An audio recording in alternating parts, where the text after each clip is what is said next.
Welcome, Jane, to the Leaders Who Care series. It's great to have you here. And by the way, it's great to have somebody named Jane because that name used to be omnipresent and it's not anymore. So, welcome, Jane. Oh, it's great to be here. And, we need to bring Jane back because there's been some amazing Janes. I know, maybe that's how we do it, the amazing Janes. And the next, as we say in LA, we leave them wanting more so we can do a sequel. So the sequel is The Amazing Janes. We'll look Fantastic. for them. Well, Thunder and Goodall, very definitely at the top of that list. Um, always the best place to start is to get to know you a little better. But before any business or whatnot, um, share where you're from originally, where you are now, family, maybe something you've never told anybody and you want to reveal it to the world. This is a good time to do that also. But tell us about Jane. Okay, so I was born in 1962 in Liverpool, in the middle, well, grew up in Beatlemania, which was fantastic. I then moved to down south to Camberley in Surrey, and had a very happy childhood, but was always very restless. Thought I was born into the wrong family because they were all golf lunatics, which I could never understand. Um, and I used to love going to London to the tubes because there were all these wonderful posters on the tubes, and I loved them. And then in my biology lab at school, there was this poster which was all about what happens when a fly lands on your food. And it basically says it stomps on it to make it all sticky, and then it slurps it up, and then it vomits on it. And then you get to the Lovely. bottom and it goes, now it's your turn. And it was like a public health poster. And it was written by Charles Saatchi. And it was the most mesmerizing thing I had ever seen. So I went to the library to find out what this thing was, and it turned out to be advertising. And then I found you could actually go and study this. Hold on, I'm just gonna turn my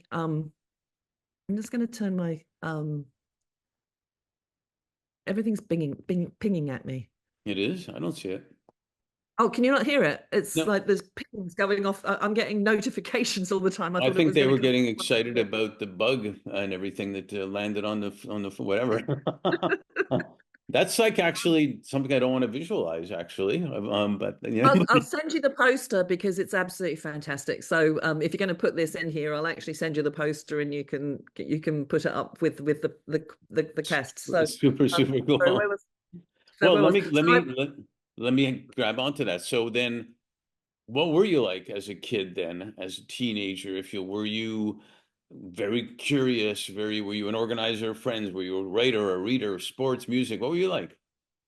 I was into photography. I would draw and draw and paint and paint. I just sit in my room and paint for hours. So I loved all of that. I was an absolute disco queen. I was very lucky. I was 5'10" from the age of 14. So I was in nightclubs from 15 onwards. Were you the Um, were you the white Donna Summers? Oh, very much so. So, although I was more Pharaoh Sanders and Lonnie Liston Smith, and sort of really, I sort of went more to jazz. And actually went through a period. I think it was when Rock Lobster came out, which I absolutely hated. And I was like, that's the death of music as far as we'd gone through punk and Rock then we Lobster. had this. And I went back and basically had a year of listening to Sarah Vaughan and Ella Fitzgerald and just really got into that era. So, You didn't go over to see John or Paul or Ringo or George in Liverpool and follow them around? I mean, Liverpool's so small. I mean, Paul's brother lived up the road from me. So it was very, you even as a child. And I remember my babysitter actually gave me her Beatles drum kit because she'd moved on to the Rolling Stones. So I wish I still had that because it would be worth an absolute fortune Yeah, no this day kidding. and I have a big photo here of the Beatles in a boxing ring going after Muhammad Ali, actually, um, Yep. for what that's worth. But I guess you were young, you probably never met them in Liverpool. No, no, no, haven't met them, but still hoping to one day if there's only two left. But Paul, we might bump into Paul one day. You never know. So Never know. you mentioned as biology, you're starting going more into your journey a little bit. You did get your, I'm going to make sure I get this right, diplomas in graphic design and arts advertising and art direction at, do you pronounce it Reigate School of Arts? Reigate. Reigate School of Arts. Oh, well, And I went to then, Reigate School for foundation, so that was a foundation in all arts. So I went there at 16. So you could wow. actually leave school at 16 and go instead of doing A levels, you could actually go and do a foundation course. So, and I mean, I left home at 16. I was so desperate to get out. I guess. Well, what were you envisioning? What intrigued you to take that path at Reigate and at the University of West London? Because I wanted to get into advertising, and that was the way. So, 16 was a great way of getting out of school and getting out of home and being able to start on the journey to where I wanted to go. So I did the 2-year foundation course there, and I stayed at the YWCA, which was the Young Women's Christian Association, and I was the only Christian there. Actually, no, me and my Palestinian best friend were the only two Christians there. So it was I was introduced to multiculturalism. And my best friends were a Pakistani Muslim and a Saudi Arabian Muslim and a Palestinian Christian and an Iranian Baha'i. So it was an absolute, like, the world just opened up to me. And in fact, that summer in 1979, I went back to Palestine with my friend, and spent the whole summer there, traveling over the whole country. And it was, I mean, I just turned 17. It was the most mind-blowing experience that a 17-year-old could have. I mean, it was like everything that I believed about the world was shattered. And, the first place I visited was, so beautiful and so spiritual and such a wonderful place. But, there were people wandering around with machine guns, and, the fighter jets going off. And, oh, no, don't worry, that's just a bomb. Yeah, there's we talk about education. It's fascinating that at that age you knew which direction you wanted to go, because a lot of kids don't, and they don't necessarily need to, but it's great if you did. And but the education you got from meeting all those people from different places at the Y, and then beyond that, it's something that we know is valuable, but I don't know if we even impress it enough in the schools and everything to get that exposure, to get to understand and hear different perspectives and different ideas and listening to them, et cetera, et cetera. I mean, we move a little bit into segue. We've created our firm Fifth Element on the basis that leaders and their organizations, whatever those organizations are, can always do way better when doing good. I can see now how you clearly had an early understanding of that because of your exposure and the many audiences, the many potential customers, the many, people that you've met, understanding them. What experiences do you see there that were most valuable for you working with, like you had talked somewhere about the talented creative people that you worked with in London and Australia, the major companies you worked with, like Ogilvy and Mather, BBDO, Walter Scott, you name them. What experiences did you see of all that was most valuable for you as you went into that corporate world? Um, well, certainly my early college experience was the first time. I mean, I came from a very white bread suburb in Surrey. Everybody voted Conservative, everybody went to the golf club, and I couldn't stand it. It was, I just couldn't stand it. It was, and my next door neighbor was a woman called Verna Wilkins, and she was a black woman, and she was one of the only black woman in town. And one day her son came home from school and with a painting of himself, and she went, "Why did you paint your face pink?" And he was like, "Because it was the only color we had." And it was like, oh no, he said, no, it was because that's the color you are in books. And so Verna was like, she didn't just decide to write books, she started to publish books, and she became the first publisher of black books for children in the UK. Wow. So growing up, I came from this strange family, but my next door neighbor was my soul mother. It's just like, so I learned from her. So I learned very early on that a woman could run a business based on something that she had experienced and put the world to rights. So, from a very young age, that was sort of instilled in me. Well, I want When to I went remember that. Sorry to interrupt. I want to remember that because we talk about influencers a little bit later on, and you never know where they're going to be and where they come to from. And being in that environment amongst that group of girls in 1979, because don't forget in 1979, the Ayatollah Khomeini came into Iran, Yeah. and that really was the first shot in the war against women, and has been going on since then.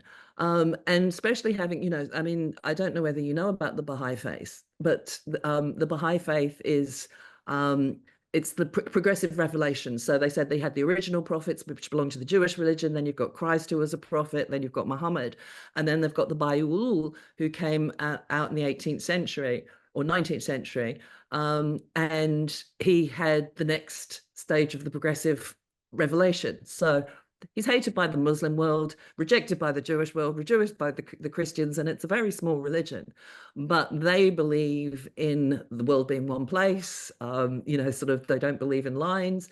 So it was really interesting. This girl had been thrown out of Iran, not because of the oppression, but because of her religion. So I actually, went from a very privileged white background to living in the Y with a group of women that were basically victims of the circumstances of the patriarchy, really. So that Hmm. was a very, very early lesson to me in being a voice for people. And when I went to the Holy Land, which we had to call it then because we weren't allowed to call it Palestine in 1979. It was like you couldn't say the word. And I met a general from the British Army who was like, Jane, we don't get 17-year-old English girls coming here. And he sat down and told me all about the Nakba, all about the King David Hotel, and told me everything. Because it was like, you need to hear this from me, because as a white general in the army, you're going to understand and believe me, because you're going to hear a lot of stories. And so, and he was like, Amazing. I really want you to understand this. So what I found was, and I found this all throughout my life, is I've met people that are like, you're a storyteller. Let me tell you this story. You're a storyteller. Let me tell you this story. So even though I took it into the corporate world, I've always believed that my role is as a storyteller. So, when I went into advertising as one of the very first, I was the first girl in the creative department 3 times in the first 10 years of my I was going career. to say you were in a man's world, Mad Men, basically. Right. Absolutely. And so I was like, what's the point of me being here if I don't use my voice? And that created so many battles. I mean, so many battles. Um, and I'd go to places and I would be celebrated, and you're really valuable, and would be taken, would get to a certain point and it would be fantastic. Then there'd be a regime change and I'd be gone. And then you go to somewhere else and you go to and I finally ended up at one place. And it was all out war. It was, I mean, I ended up in a mental hospital. It was that bad. It was just horrendous. Wow. And then the universe just came in and saved me. It was I thought I was unemployable at that point. I thought my reputation had been completely shot. I thought I was gone. And my headhunter found me the only creative director in town that had troubles with had mental illness. And he hired me. And then 5 months into him hiring us, he disappeared, just completely disappeared. Like, we to this day don't know what happened to him. He just one day was like the creative director wasn't in.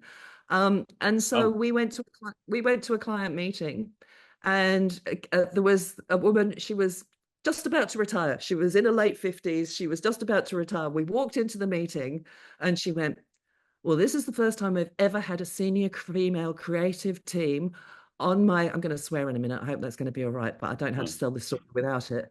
Um, she was like, you're the first female creative team I've ever seen in my whole career. She got the brief, she ripped it up. She went, don't give me two cunts in a kitchen.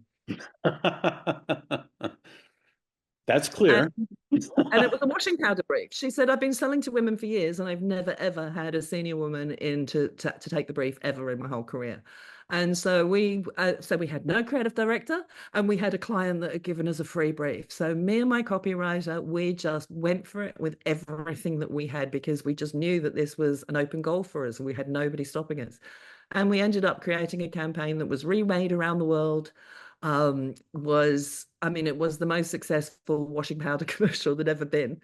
And we and then the moment it came out, they brought in a new creative director. And the first thing he did was move us into a smaller office, like a tiny broom cupboard size office, give our account to the junior team. We went to the headhunter expecting, because in advertising, you're always told when you win the awards and you have the big success, here come the offers, here comes this. And we went to the headhunter, and this was the headhunter that brought me out from the UK to Australia to become the first creative director. It was like that was her role. She came and found me and was like, "You're going to be the first female creative director," and she had the lunch, and she basically had to say to us, "I'm sorry, but all the guys have got together and decided there'll never be a female creative director in Sydney. Forget about it. It's not going to happen." And I'm not one to take no for an answer. I was going to be a creative director. I was 35 years old at this point. I wanted to have children. So I bought a massive, great big warehouse, 2,500 square meters, and I built the agency downstairs, and I had my family upstairs. And so, and we started off with James Squire, which is a beer brand that we created, which is now the biggest craft beer in Australia. Yeah. We had clients like Revlon and Maserati, and it was amazing. We were going places. Isn't it interesting because the person who yells the loudest and is worried so much about losing control is generally the most insecure person out there because they're going to lose control. So that's what was happening there.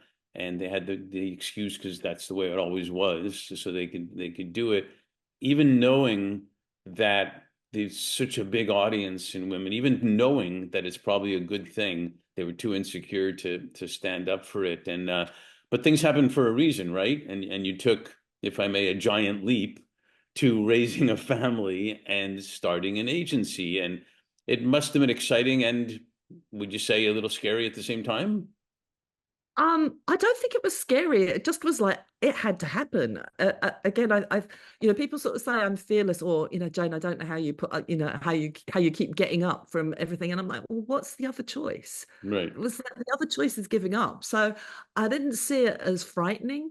I saw it as just the natural. All right, well, again, I think having the career at the time that I did, you had to sort of work your way around, male egos and sexual harassment and all of these different things. So it was just another, all right, well, I've got to find a way around, I've got to find another way around this. And it was amazing. But the problem was that we became so successful that I started getting, business advisors and financial advisors. And the father of my children turned out that all of the mortgages were in my name, but all of the properties were in his. And once this was discovered, it became nasty and violent. And so I basically had to close the agency down, or move the agency down into a much smaller. We were about to become Droga 5, and we had to sell the agency and break up and start again. Well, But help me understand that in the sense of, I mean, a lot of women like you have gone through this journey, which a lot of like a lot of things, when you look back, you think like that's ridiculous. I use Elvis Presley as an example. Everybody thought, oh my God, this guy's a sex maniac, and all he did was shake around it and whatnot. But later on, you thought, well, that was no big deal. Why would you argue so much about it? And same thing with women. The clients that you got in your agency that came to you because they knew this would be better, what did they say? Or did you have any feedback from them? they were amazing. They were amazing. So the Malt Shovel Brewery, which is James Squire beer, I mean, I created that in 1997. We finally launched it in 1999. And sort of it was, we grew it from nothing. I mean, we had no budget to start, and it was like doubling every year in value. And they were amazing. They were like, we don't care about the big agency and the big building. It was like, wherever you go, we're coming with you, because, you're part of our team. It was like there wouldn't be this beer without you. And, again, it was a very small team. And so the clients, and I think this is something that we've really sort of lost recently, was everybody knew what their role was. It was like, the brewers knew that their job was to make the great beer. It was like the salesman knew his job was to sell it. And, everybody knew that my job was to do to do the marketing materials and all of that. So it was, they couldn't even dream that that part of the team would disappear. Hmm. So they were like, we don't care. It was like, and in fact, they actually came up and changed the whole thing of the way that they basically said, we're putting you on a monthly retainer. Here is this amount of money you are going to be guaranteed to have every single month. And that was, again, it was wonderful because they knew what I was going through, but they didn't want to lose me. So they gave me security. They could see what had happened, that I'd had to, And I they think were that's amazing. and I think that's brilliant because if you're working in survival mode, you can't be creative as much at all. Maybe you're thinking of the next meal and you're thinking of this and this and that. It really curtails your creativity. So kudos to the ones who did that because you should be paying retainers on that Yep. type of thing, and then plus on Yes. top of that, and it's good for the client that that happens because you're devoting, committing, caring the whole bit about that client. Yep. Um, yeah, it's incredible. Now you've launched, I'm going to quote here, I think you've launched every major tech advancement since the dawn of computing. I saw. And but in your 50s, you found you became, as you said, unemployable. Um, and you said, if I can become invisible, what hope do other midlife women have? So that's when a real exciting part, I think, of your story comes, because then you put focus on the consumer group controlling trillions of dollars or pounds, if you will, making an economic and social impact with uninvisibility and visible ink.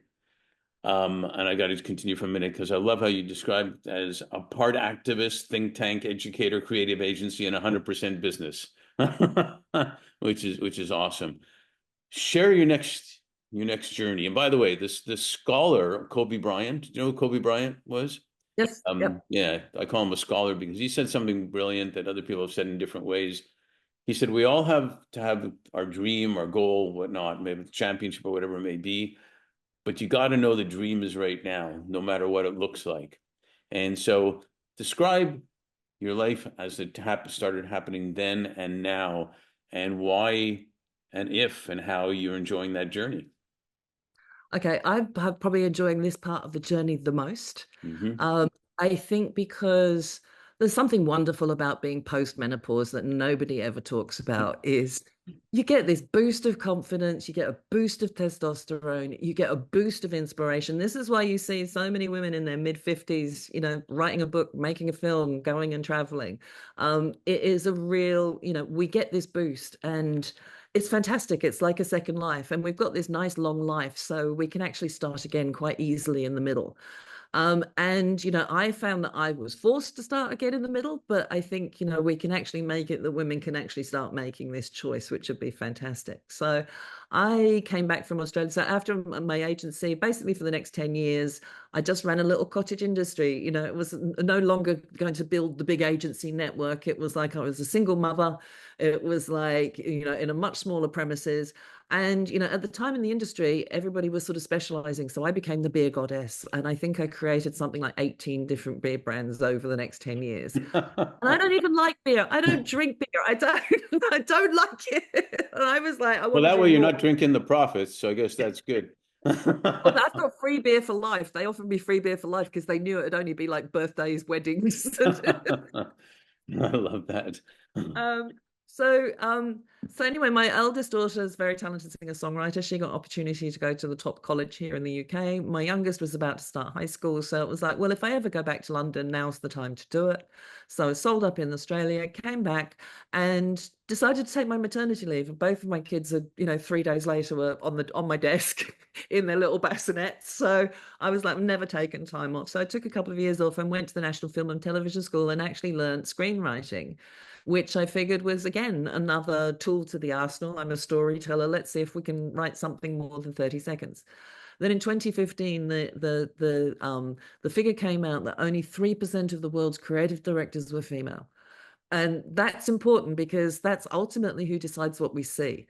So I stuck my hand up very, very loudly and was completely and utterly ignored by my industry, completely, even though I was probably the most ridiculously overqualified woman in town. Hmm. When everybody was looking for female creative directors, nobody would even look at me. And I received ageism. I mean, I had one creative director say, Jane, I'd give you a job, but you'd end up as the old woman at the back of the creative department doing the shit that nobody else wants. So fascinating. In little insert there is first it's a woman, and now it's the age. Yeah.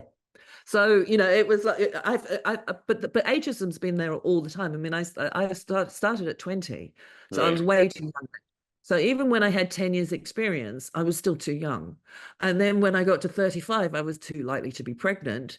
And then basically at 50, gone totally irrelevant. So there was no time in my career where my age was right, ever.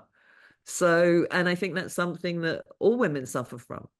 Yeah, I think So you're right. certainly for my generation. So anyway, I put out a tweet asking if there were actually any women over the age of 50 creating ads in London. And it was retweeted 64 times with comments like hen's teeth and unicorn tears are easier to find. But I managed to find a few women. And I went and spoke to them, and they were incredible. And so I thought I was starting a sort of Humans of New York type thing where I'd take a midlife woman and I'd take a photograph and I'd just write her story. And so I think it was 40 days and 40 nights. I found 15 women, took their photographs, wrote the stories, built a website, created social media platforms, got a PR brief out there. And in the first 2 weeks, we had 2 million hits on a hashtag.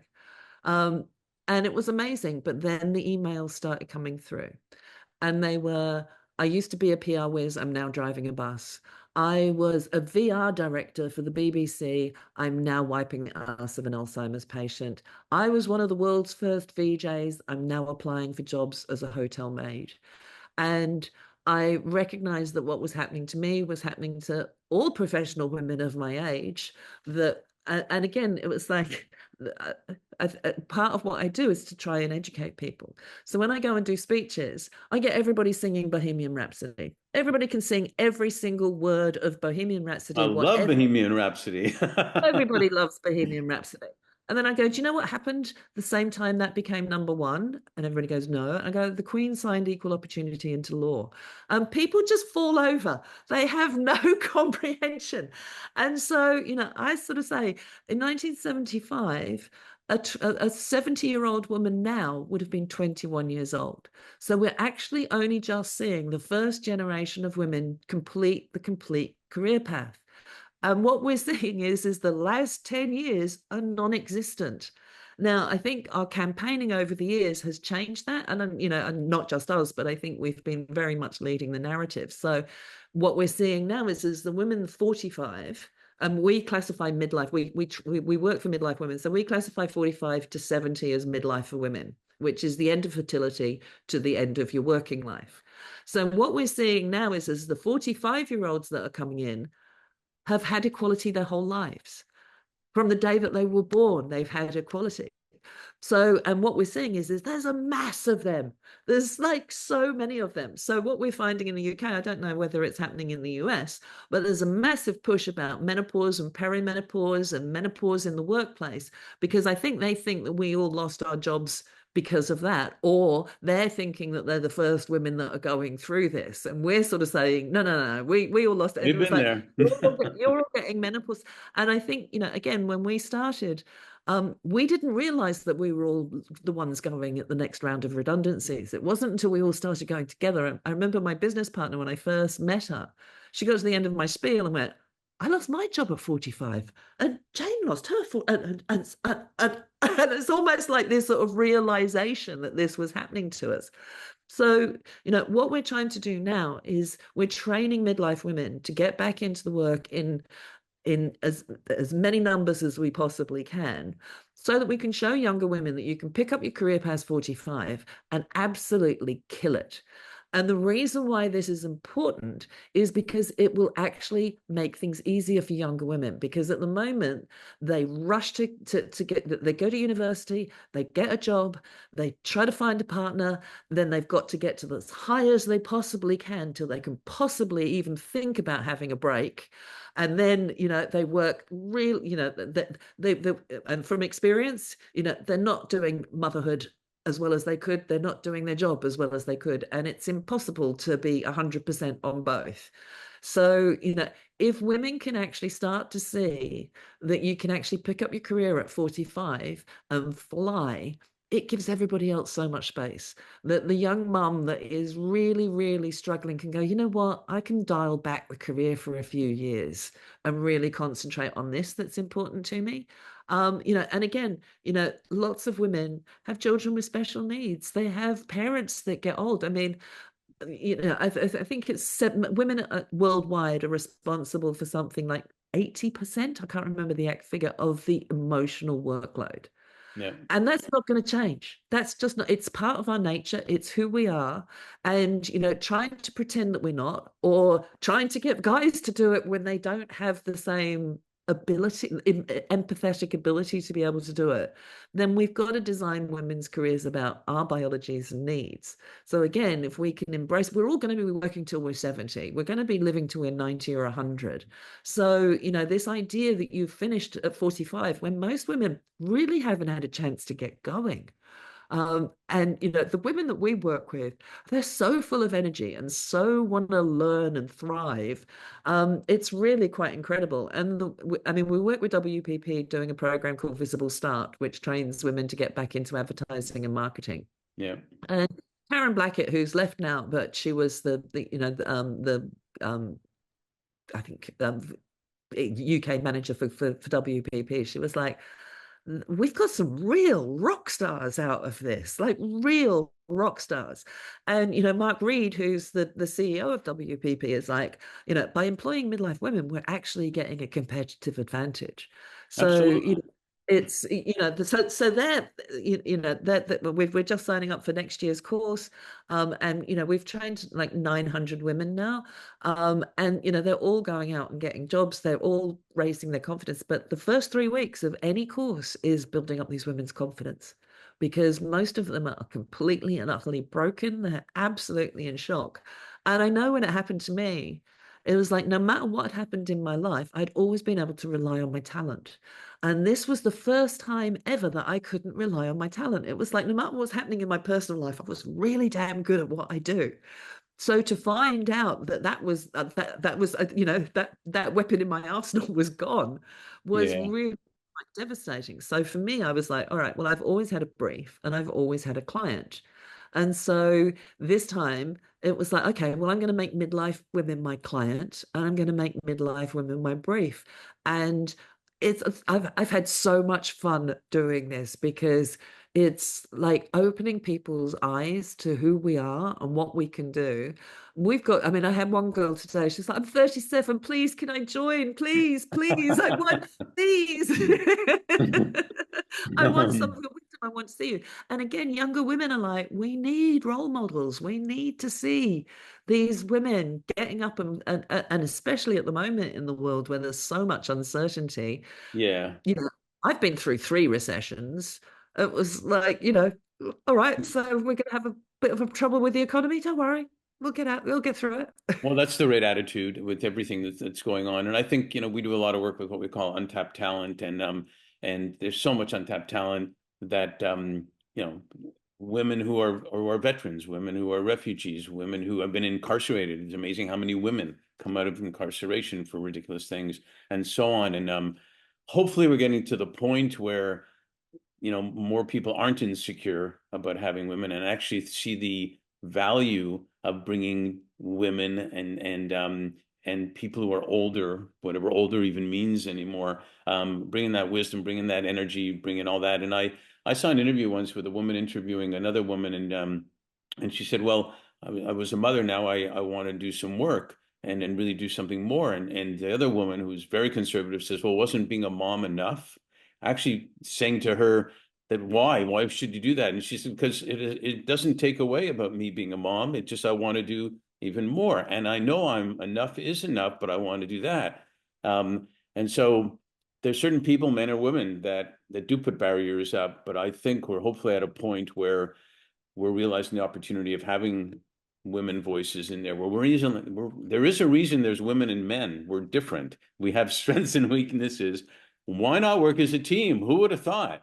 And be creative that way. Absolutely. And also, why can't the generations work together? I mean, one of the things that I'm really passionate about is multi-generational work because we've all got gifts to bring. And Duh. again, if we can all, if we can, but also from us, we know what it's like.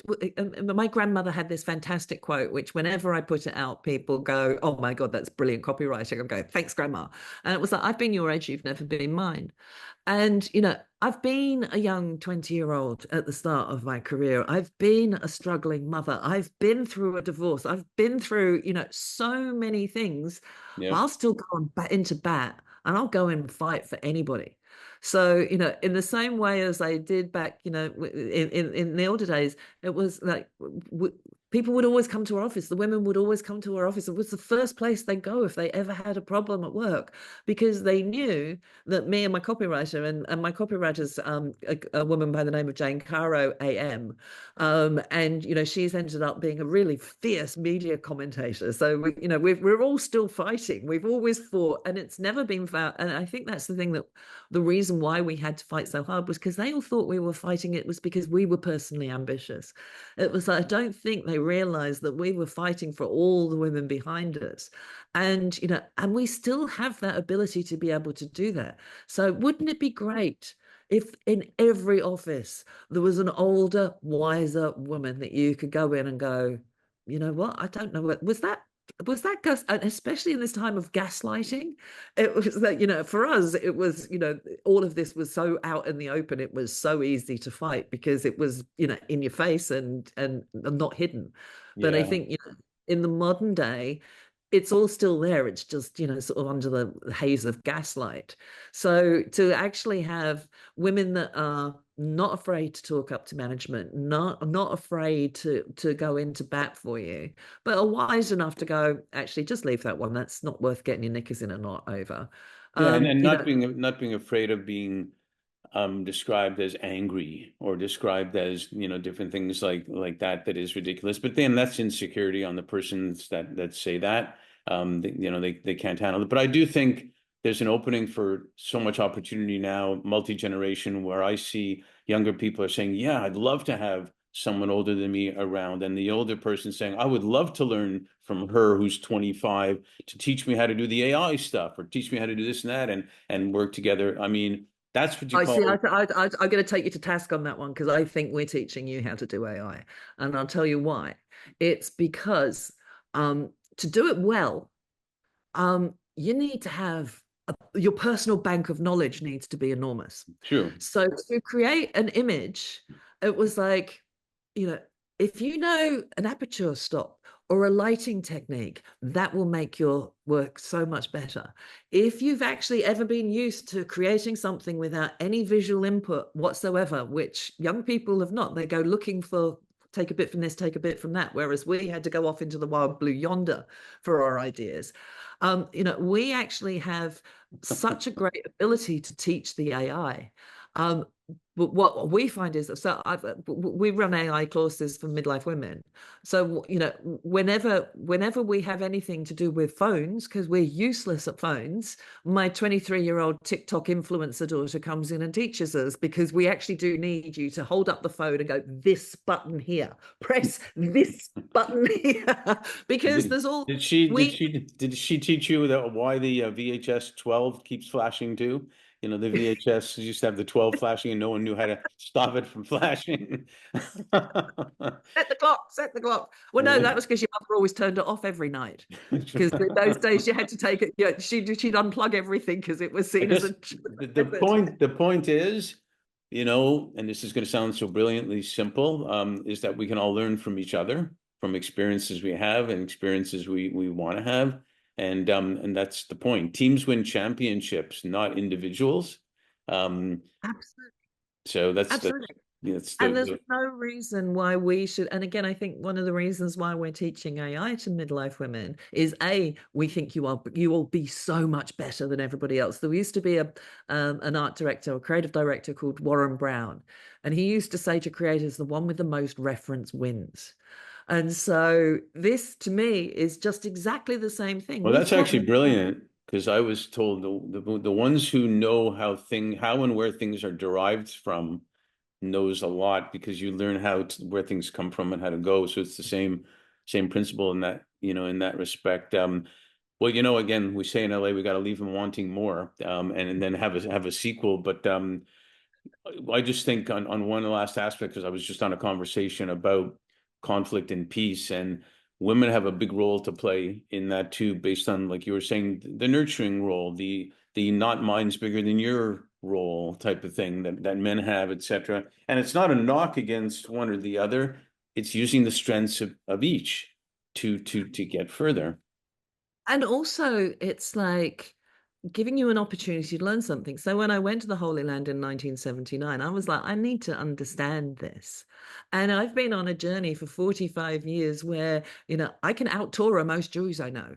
It was like, because I have studied like every single I'm word of it. sure. I've studied, what is Baha'i? Well, how did this come about? What is it?